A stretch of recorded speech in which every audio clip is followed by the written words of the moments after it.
Hello, and a warm welcome to this brand new episode of Procurement Shorts, your one-stop shop for everything making news in the world of procurement and supply chain. Let's take a look at what made headlines when you were away.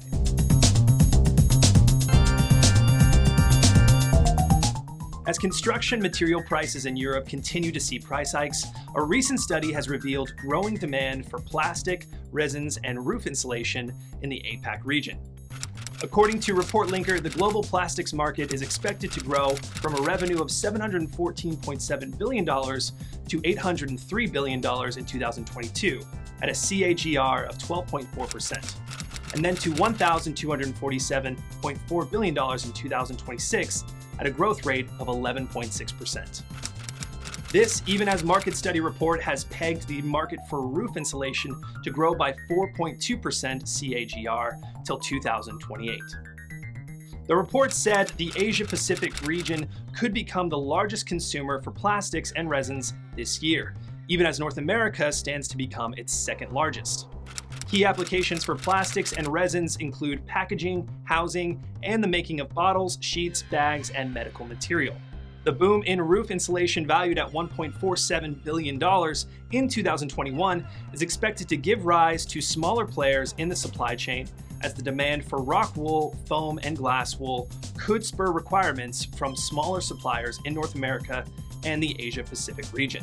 At present, names like Saint-Gobain, Berkshire Hathaway, and Knauf Insulation command sizable market share in roof insulation. A week since wheat prices hit an all-time high in Europe, sugar prices are now set to hit the roof.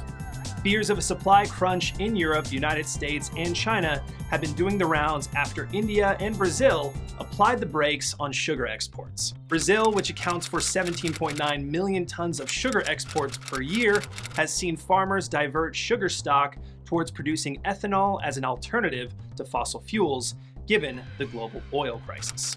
India, on the other hand, has limited its exports to 10 million tons starting June the 1st, following widespread food inflation in the country. What's made matters worse is that countries like Kazakhstan, Pakistan, and Russia, all top sugar producers, have also banned exports. While China imports about 4.5 million tons of sugar annually, the United States and European Union account for 2.9 and 1 million tons in imports, respectively. It isn't just sugar. In the US, corn and soybean are set to see price hikes too, thanks to a hike in fertilizer prices.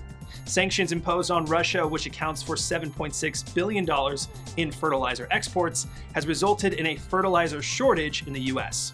Meanwhile, the global shortage of wheat fueled by the Russia-Ukraine crisis has increased the global demand for corn, leading to further price hikes of the crop. Economies like India are contemplating the prospect of filling in the vacuum left behind by Ukraine's packaging services industry, especially in advanced packaging services, which include packaging of semiconductors. A study by McKinsey indicated that the advanced packaging market was valued at $20 billion in 2020 and is set to rise to $45 billion by 2026, when it will account for half of all global packaging services.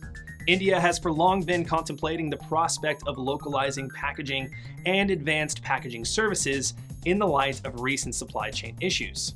This comes as packaging manufacturers in the Ukraine are staring at an uncertain future. Most companies in the war-torn region have either wound up or are running skeletal services to keep business afloat.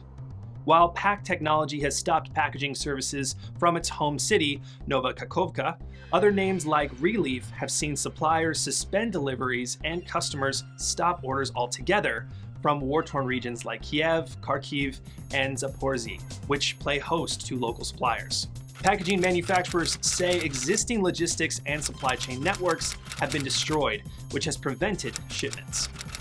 As a result, exports say they are non-existent, while supplies are all the more strained given that Russia commands 14% share of the world's packaging supply raw materials.